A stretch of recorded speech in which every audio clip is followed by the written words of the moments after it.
Yeroo biyya Arabaa hojjennu dirqama waan beekuu qabnu. Sababbiin nu gola manaa namaatti gallee gandaan ajajamnee shintibeetii namaa dhidhuus fi isa tokkoof tokko bichaadha. Inni illee maalidhaa? Nuti isaanii humna keenya kennine isaan maallaqa nuuf kennudha. Waan san nu gochuu hin danda'an yoo ta'e jara kadhachuus gabbaruus hin qabnu. Maaliif jennaan nuufis karaan tokko yoo cufame karaan biraa akka nu banamu nutis hin beekna jechuudha. Mana tokko keessa waggaa dheeraa hojjechuun bu'aa tokko illee hin qabu. Yoo namaa ta'e mana tokko keessa waggaa 3 ol hojjechuun barbaachisaa miti. Egaa hojjetanillee immoo jalqaba mindaa ofii dubbachuu namarra jira.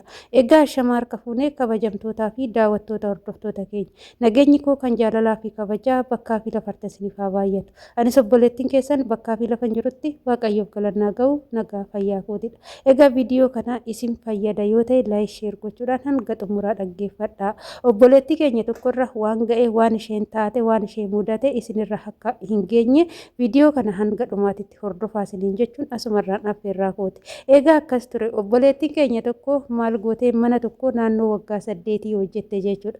Haa ta'uutii garuu waggaa 8 kana gizee hojjettutti guyyaa tokkollee waa'ee mindaa gaafattee hin beektu. Kan biyyarraa dhuftee mindaan ishii 1,000 jechuudha. Waggaa waggaadhaan qarshuma kana qofaan hojjetti malee madaam isheetiin maallaqa naa dabalii hin jettuun. Kana jechuun immoo namoota fira nama sanitti galu nama ollaa sanitti galu nama immoo ishiin mana sanii yoo baate immoo kan biraachitti yoo galeef miidhaa guddaa qabaa jechuudha.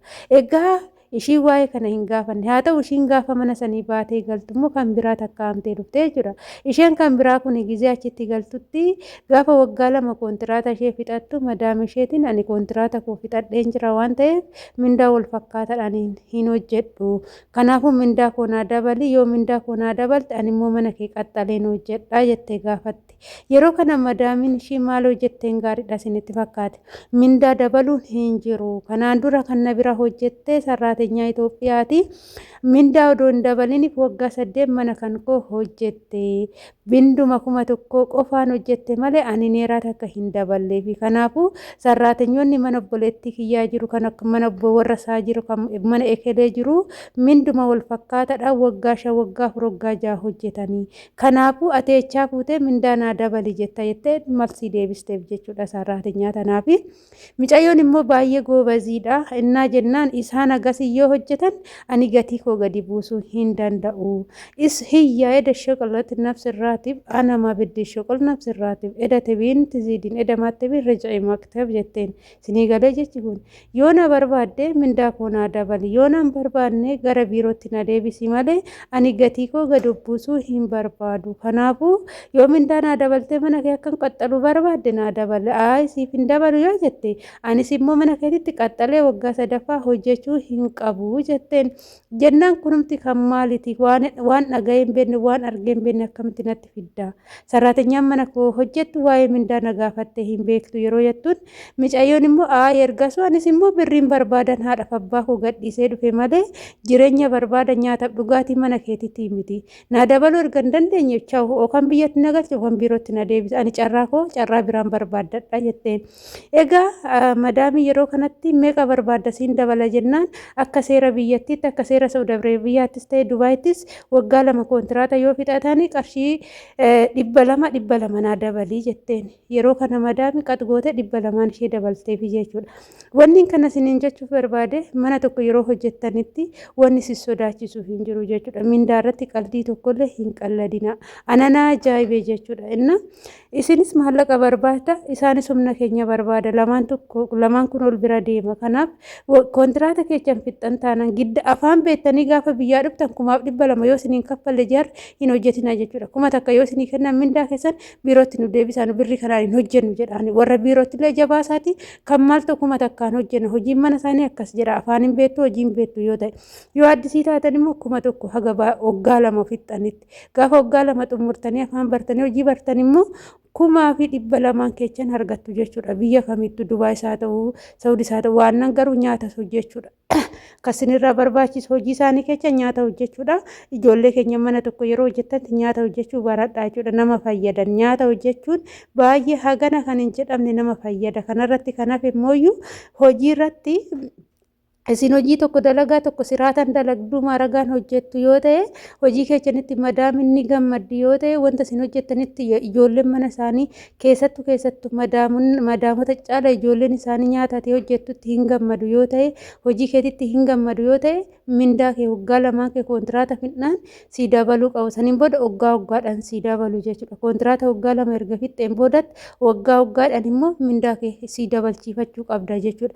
Zim jettanii odoo mindaan dabalchiifatiin waggaatti dabalsanii hojjettanii waggaa dheeraa mana tokko keessa hojjetina. Sijjammar waggaa dheeraa mana tokko keessa hojjechuun bu'aa tokko hin qabu. Immoo ijoollee keenya gara biyyaa galtanii mana dura galtasanitti odoo deebuu baattanii bareedaa isiniin jedha. Maaliif ilaalchi jarri gizee galanii deebi'anii fi ilaalchi dura namaa qabanis garagara ta'uu danda'a. Kun immoo akka manaatiin jechuudha.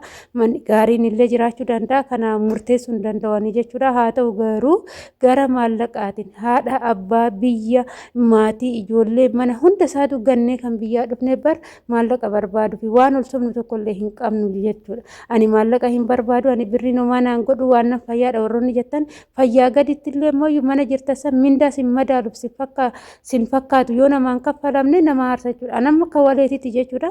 Mindaan na fakkaanne tokko yoo naa kaffalame osuman hojii maaragaan hojjechaa jiru dalagaa maaragaan hojjechaa jiru mindaan na fakkaanne yoo naa kaffalame baay'ee na aarsa jechuudha.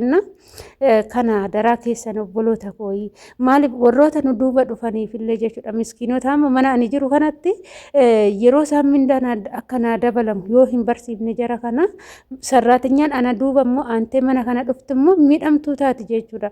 Jarri mindaa hin dabalanii fi akkuma na hojjechiifatanitti hojjechiifatu jechuudha. Kun immoo jireenyi biyya qaalaa deemaa jira. Asii mindaa dabalanii namaan kenna yoo ta'e immoo maal hojjenna ree haga waggaa 5 akkuma takka yoo hojjenne bu'aa nu buusnu maalidha. Kanaaf ijoollee keenya mindaan keenya immoo baatii tokko ol yoo darbellee immoo nuu kenna jedhaati gaafadha. Ijoolleen amma haaraa biyyarraa dhuftan keessattuu Saawudi Arabiyaa irratti mindaa kennuudhaan baay'ee hanqina guddaa qabu. Akka kiyyaatitti warroonni Saawudi Arabiyaa sarraatanyaallee fudhachuu baatanii bareeda. Baay'een isaanii ijoolleedhaan mindaa kennaan jiranii kan boochisanidha. Waa'ee mindaa kanarratti ijoollee baay'een gadi baanii bo'aa jiru. Sa'aatii kanarratti madaamonni birrii kennuudhaan hanqina gurguddaa qabu. Osoo of hin danda'in sarraatanyaa fudhatu gaafa jiini geeche immoo ani waan qabu ani akkas ta'e ana siin bahe jedhanii sababa baay'ee guuraa jiru. Kun immoo sarraatanyoota mana sana hojjettuuf immoo miidhama guddaadha. Nutu kan biyyaa baane maallaqa barbaadudha. Isaan immoo waa'ee hiyyummaa yoo nutti odeessanii sammuun keenya hin danda'u jechuudha. Kanaaf adaraa keessa warroota mindaa keessan baatidha yoo isin kennuu baatan mana san galtanii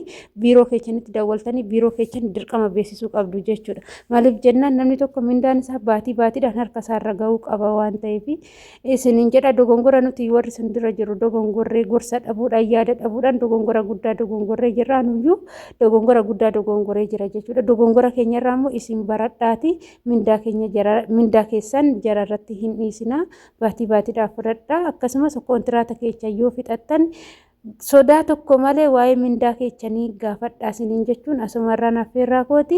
Egaa viidiyoon har'aaf qabadee dhufee kanuma fakkaata yoo isinitti tole laayik sheer gochuudhaan obboleettii keessan biraatiif dabarsaa isiniin jechuun asumarraan affeerraa kooti. Innaa viidiyoo hedduu si biraan ga'uuf yeroo yaalutti viidiyoo sagalee na jalaa qabaa jira maal akka ta'e naa galuu didee viidiyoo hedduudha jechuudha kan karaatti na jalaa hafaa jiru sin bira osoo hin ga'iini. Waaqayyoon narraa ifatu isiniin jedha. Egaa kana fakkaataa turtina wajjin gootaniif guddaa galatooma ulfaadhaa mana kana laayik sheer gochuun nu jabeessaa baay'ee.